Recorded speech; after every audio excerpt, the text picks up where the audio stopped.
Guys, तो अब हम लोग लौट आए माउंट आबू से, जो हमने एक ट्रिप प्लान की थी, एक वीकेंड ट्रिप थी, जहाँ हम सैटरडे संडे को लौट आए। Main purpose of this trip and this video was कि हम CNG पर नेक्सॉन क्या माइलेज देती वो निकाले, जो हमने निकाल दी पिछली वीडियो में मैंने शेयर कर दिया है। अब ये वीडियो बनाने का मेरा रीज़न ये, I want to keep it short, like 10-12 minutes video, जिसमें ये मैं बता सकूं। आप सब लोग जानते हैं ये मेरे फ्रेंड की कार है, कि मैंने ये 500-550 की ट्रिप में क्या ऑब्जर्व किया कि नेक्सॉन बेस मॉडल में क्या खामियां हैं या फिर क्या फ़ायदे हैं, और overall Nexon as a product कैसा है। तो हम शुरू करेंगे इसके कौन से, कि सब कोई बड़ाई करते हैं, अपने बुराई से शुरू करते हैं भी क्या कमियां लगी मुझे। तो नेक्सॉन की अब कमियां दो तरह की होगी, एक कमी होगी बेस मॉडल की कमी, एक होगी कि ओवरऑल नेक्सॉन की कमी, ठीक है। अब बेस मॉडल में क्या कमियां लगी मुझे, तो बेस मॉडल में एक कमी हमें लग रही है कि जो इसमें रियर विंडोज़ का ऑटो स्विचेस नहीं है, मैनुअल है, तो उसकी वजह से जब भी आपको एयर वेंटिलेशन चेंज या एयर चेंज करनी होती है, या फिर गर्मी में आप गाड़ी स्टार्ट कर रहे होते हो, तो आप पीछे की विंडोज़ यहाँ से ऑपरेट नहीं कर सकते, इसलिए आप ओपन नहीं करो, जब सिर्फ आप यहाँ से आगे की 2 विंडोज़ ओपन कर सकते हो, ठीक है। तो वो एक इशू है, तो आप एयर चेंज नहीं कर पाओगे फटाफट। तो एक मुझे वो इशू लगा। दूसरा वो जो रिमोट लॉकिंग वाला है, बट अगर हम बेस मॉडल ले रहे हैं तो हमें पता ही है, लेकिन अगर बेस मॉडल में रिमोट लॉकिंग जैसी बेसिक सर्विसेज वो लोग ऐड कर दे, चीज़ें जो काफ़ी कंपनीज कर रही है, मारुति है, ह्यूंडई की i10 में बेस मॉडल से रिमोट लॉकिंग आ रहा है, बलिनो में बेस मॉडल से रिमोट लॉकिंग आ रहा है, तो वो इतना बड़ा एक्सपेंस नहीं है। आप 2-5 हज़ार रुपये बढ़ा के वो चीज़ अगर साथ में दे देते तो ये ऐसी चीज़ है कि कस्टमर को काफ़ी कन्वीनियंट हो जाता है। आज के टाइम पे चाबी से खोलना इज़ थोड़ा सा ऑकवर्ड भी होता है, टफ भी है कि आपके हाथ में सामान है, चाबी डालना है, घुमाना है, उसमें क्या आपके पॉकेट में, तब भी आपने बटन प्रेस कर दिया, लॉक या अनलॉक हो गई, दूर से भी होगी लॉक या अनलॉक। कभी आप भूल गए तो आपको वापस गाड़ी तक नहीं आना पड़े, वहीं से आपने लॉक या अनलॉक कर दी। तो ये चीज़ ऐड की जा सकती है, पर ये नेक्सॉन के बेस मॉडल का प्रॉब्लम है। ओवरऑल बाद में इससे शायद नेक्स्ट वेरिएंट से ही वो ऐड हो जाता है, ठीक है। दूसरा, बेस मॉडल के हिसाब से मुझे ऐसा तो कुछ अब बेस मॉडल के हिसाब से नहीं लग रहा, लेकिन ओवरऑल नेक्सॉन में ये जो इसके पिलर्स है, ए पिलर जैसे कहा जाता है, जो एक्चुअली तो सेफ्टी के लिए बहुत ज़रूरी है, इन्होंने जिस हिसाब से गाड़ी को बिल्ड किया, लेकिन ये बहुत बड़ा ब्लाइंड स्पॉट क्रिएट करते हैं। जब आप माउंटेन्स में ट्रैवल करते हो, जहाँ पर आपको विजन की बहुत ज़रूरत होती है, कभी भी कर्व्स पे चला रहे होते हो, तो ये ब्लॉक कर रहा होता है, तो आपको थोड़ा आगे थोड़ा पीछे होके देखना पड़ता है। तो ये एक नेक्सॉन का ओवरऑल इशू है, पर ये मैं कौन लूँ ना लूँ, मैं कंफ्यूज हूँ, आप कमेंट कीजिए, क्योंकि ये सेफ्टी के लिए बहुत ज़रूरी है और सेफ्टी के लिए जानी जा रही है गाड़ी, ठीक है। दूसरा, नेक्सॉन में जो गियर्स का ट्रैवल है वो बहुत ज़्यादा है, तो अगर आप फटाफट चलाने के आदी, मतलब आपको मज़ा आता है फटाफट गियर शिफ्ट करने में, तो इसमें आपको थोड़ा दिक्कत पड़ेगी। लेकिन आप अगर नॉर्मल एवरेज पर्सन की तरह चलाओगे, आराम से शिफ्टिंग्स करोगे, तो वो एक कोई इशू नहीं है। लेकिन फटाफट इशू करने जाओ, मतलब आप गियर चेंज करने जाओगे, शिफ्ट करने जाओगे, तो आपको लगेगा कि यार ये प्रॉब्लम है। आर्मरेस्ट नहीं होना इसमें, अगेन ये बेस मॉडल का इशू है, नेक्सॉन में तो है ही, ऊपर के मॉडल्स में, ठीक है। बाकी इसमें एक पार्सल ट्रे नहीं है, जो भी कम लगता है, मतलब आपको डलवानी पड़े।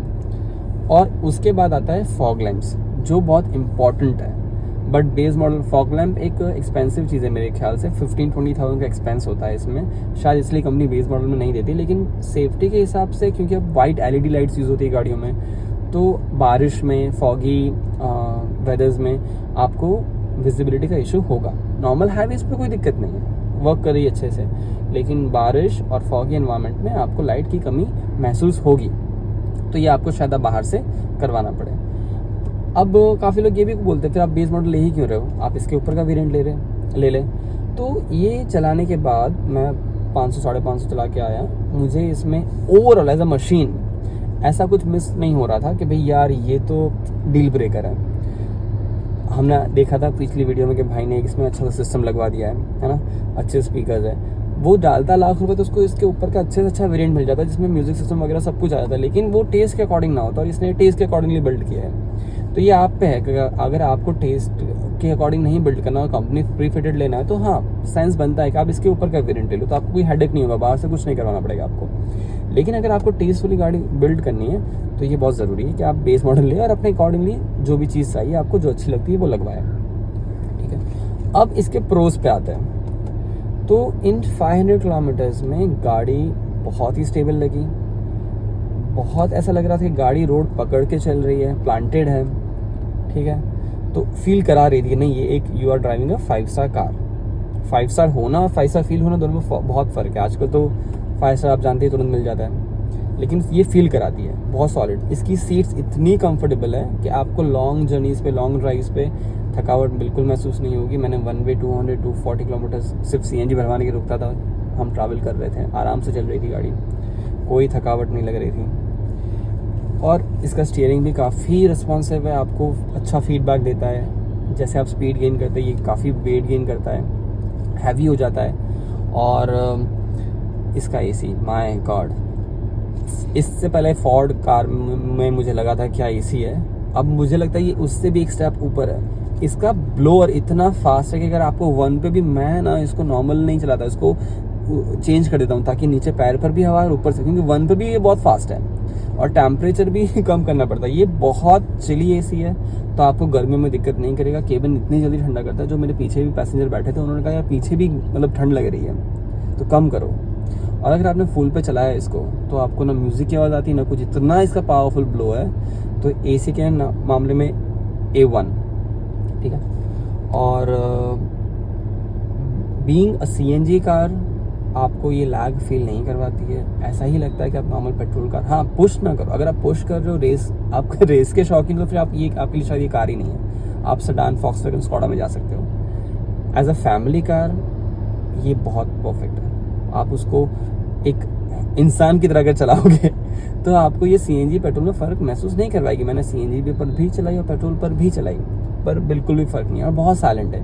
इनिशियल के 3 जो गियर्स है वहाँ पे आपको थोड़ा सा वाइब्रेशन, थोड़ा सा नॉइस फील होगा, क्योंकि एक 3 सिलेंडर इंजन है। पर जैसे ही आप 4, 5, 6 में जाते हो तो गाड़ी अल्ट्रा स्मूथ, बटर स्मूथ हो जाती है। तो आपको फील ही नहीं होगा, ये आपका डिस्टेंस काटती जाएगी और आपका मन करेगा आप चलाते रहो। ठीक है। विजिबिलिटी आगे की बहुत अच्छी है। पीछे का कांच और उसका एंगल जो है उसके वजह से मुझे ऐसा फील हो रहा है, आई कुड बी रॉन्ग, आप बताइए। मुझे लगता है पीछे की विजिबिलिटी कम है रियर व्यू में जो देखते हैं हम। बाकी आगे की ग्लासेस भी काफ़ी बड़े बड़े, और इसके जो ORVMs है वो भी काफ़ी अच्छे साइज़ के, आपको साइड का विजन बहुत अच्छा आता है। और माउंट पे मेन कंसर्न लोगों का होता है कि जब आप माउंटेन पे जा रहे हो, हिल्स में ड्राइव कर रहे हो, आप CNG कार चला रहे हो जिसका वज़न इतना ज़्यादा है ना, ये 1 टन से ज़्यादा भारी गाड़ी है। ये अप्रॉक्सीमेटली 1200 के आसपास है, जहाँ I could be wrong, but मुझे जहाँ तक ध्यान है 1200 किलो के आसपास की गाड़ी है। 3 सिलेंडर कार है, CNG पे आप चला रहे हो। ट्रस्ट में आपको पता ही नहीं चलेगा। गाड़ी इतने अच्छे से चढ़ती जा रही थी, इतनी स्पीड अपने आप गेन कर रही थी, ज़्यादा आपको पैडल पुश नहीं करना पड़ रहा था, आराम से गाड़ी चढ़ रही थी। कहीं पे भी ऐसा नहीं लगा कि गाड़ी लैग कर रही है वाइल रनिंग ऑन CNG। तो अगर आपको ये डाउट है कि आप CNG कार ले रहे हो, माउंटेन्स में रह रहे हो या माउंटेन्स में जाना आना रहता है आपका, तो ये it will work, it will perfectly work. और इसमें तो हिल डिसेंट भी है, बेस मॉडल से स्टैंडर्ड हिल डिसेंट आ रहा है, 6 एयरबैग्स आ रहा है। आपको क्या चाहिए लाइफ में? बम्पर टू बम्पर ट्रैफिक में ये इतने अच्छे से वर्क कर रहा था कि मुझे एक भी बार गाड़ी पीछे नहीं गई। और वहाँ पे लाइन लगी हुई थी 20-25 गाड़ियों की, और आपको वैसे ही 15 किलोमीटर चलना था, और इंक्लाइन एंगल भी काफ़ी अच्छा था। तो फिर वहाँ पर भी काफ़ी अच्छे से इसने परफॉर्म किया। दूसरा, मुझे बेस मॉडल का फ़ायदा ये लगता है कि इसमें है ना बटन्स आते हैं, आपको AC के लिए, कंट्रोल्स के लिए बटन्स हैं। आज सब कुछ टच सेंसिटिव में लोग जा रहे हैं, लेकिन वो थोड़ा यूज़ करने में इनकन्वीनियंट है। आप गाड़ी चलाते चलाते वहाँ पे हाथ ले जाके हाथों से फील करके आप कुछ नहीं कर सकते। आपको कंपल्सरी वहाँ देखना पड़ेगा कि भाई वो बटन कहाँ है, ऑन हुआ या नहीं हुआ। यहाँ पे आप बटन का फील नॉब घुमा कर AC की एयर फ्लो कम ज़्यादा कर सकते हो, तो वो बेटर है। तो मुझे ये थोड़ा ट्रेडिशनल लगता है। ये तो अपना टेस्ट के हिसाब से होगा, लेकिन मुझे लगता है कि फिर भी ये ज़्यादा बेटर है, कन्वीनियंट भी है और अच्छा एफिशिएंट भी है। मीटर में इसमें CNG में एवरेज नहीं दिखा था, शायद वो किसी भी गाड़ी में नहीं दिखा था, पेट्रोल में दिखाता है। और RPMs दिखाता है। अच्छा, 6 गियर में अगर आप 100 पे क्रूज़ करो तो ये आराम से 1500 से 2000 के बीच में रहता है, जहाँ पे ये अच्छी माइलेज भी दे रहा होता है और एकदम स्मूथली रन कर रहा होता है। और पीछे भी काफ़ी अच्छा कंफर्ट है। जो पीछे पैसेंजर बैठे थे उन्होंने बताया कि काफ़ी अच्छा कंफर्टेबल गाड़ी है, और बॉटल्स के लिए अच्छी स्पेस है गाड़ी के अंदर। तो आपकी, और मैंने एक फ़ोटो लेना भूल गया एक्चुअली, कि हम लोग 3 लोग गए थे, 3 लोग का सामान हमने गाड़ी में रखा था। बीइंग अ CNG कार काफ़ी अच्छे से सामान आ गया, मैं फ़ोटो क्लिक करना भूल गया। नेक्स्ट टाइम अगर चाहेंगे तो हम करेंगे क्लिक। और भी सामान आ सकता था। तो अगर आप नेक्सॉन CNG प्लान कर रहे हैं तो आप आंखें बंद करके जा सकते हैं। अगर आपको बाहर से काम नहीं करवाना तो आप बेस मॉडल ना लें, इसके ऊपर का कोई वेरिएंट लें, क्योंकि इसमें कुछ चीज़ें आपको कमी लगेगी, जैसे कि रियर व्यू विंडो से कंट्रोल्स, रिमोट लॉकिंग हो गया, म्यूज़िक सिस्टम हो गया, ये बेसिक चीज़ है। उसके बाद तो फिर फीचर्स की कोई एंड नहीं है, आप टॉप मॉडल में भी जा सकते अगर आप अफोर्ड कर सकते हैं या फिर लेना है। बाकी MS धोनी ने कहा था कि कार्स में जो सबसे इम्पोर्टेंट चीज़ है वो मशीन है ना, वो उसका इंजन है, वो उसका फील है जो आप नहीं रिप्लेस कर सकते। बाकी सारी चीज़ें आप डलवा भी सकते हो, निकलवा भी सकते हो। तो एज अ मशीन ये एक बहुत अच्छा मशीन है, रिलायबल मशीन है। टाटा हाँ सर्विस के मामले में थोड़ा पीछे चल रहा है, बाकी एज अ प्रोडक्ट ये बहुत अच्छा प्रोडक्ट है। ये कुछ मेरा एक्सपीरियंस रहा है इस 500 किलोमीटर्स के ट्रिप में। गाड़ी अभी तक 6000 किलोमीटर के आसपास चल चुकी है। मेरा ऐसा इरादा है कि जब भी गाड़ी 10,000 या 15,000 के आसपास चल जाएगी तो इनके ओनर जो मेरे फ्रेंड हैं उनसे हम इसका एक लॉन्ग टर्म रिव्यू लेंगे, फिर हम आपको फीडबैक देंगे कि कैसे ये परफॉर्म कर रही है आफ्टर रनिंग 15,000 किलोमीटर्स। एंड या दैट्स अबाउट इट। अगर मैंने कुछ मिस किया हो तो आप कमेंट्स में लिख दीजिए। माइलेज मैंने इसका CNG का निकाला है, सिटी के अंदर ये 17-18 अगर आप अच्छे से ड्राइव करो देती है, और हाईवे पे ये आराम से 20-24 की देगी अच्छे से ड्राइव करने पर। क्योंकि मैं हिल्स वगैरह में गया था तो मुझे इसने 20.8 की अप्रॉक्स माइलेज दी है CNG पर।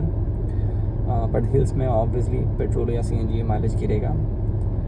एंड कई लोग का क्वेश्चन ये भी पिछले वीडियो पे एक कमेंट आया था कि डीजल क्यों नहीं, तो डीजल के कुछ रीजंस हैं। एक future of diesel is grey as of now. हाँ पावरफुल बहुत है वो, बट अभी उसका फ्यूचर ग्रेइश एरिया में है कि क्या होगा, गवर्नमेंट कब बैन लगाएगी। दिल्ली में बैन हो चुका है, अब कहाँ बैन होगा कहाँ, तो वो एक हेडेक है। As a middle class family हम एक कार लेते हैं और उसको हमारा फैमिली मेम्बर बना लेते हैं। अगर उसमें कोई मेजर दिक्कत नहीं आती तो हम उससे उसकी पूरी लाइफ यूटिलाइज करने का कोशिश करते हैं, जो अभी फ़िलहाल 15 ईयर्स ऑन पेपर है, फ्यूचर में एक्सटेंड हो सकती है।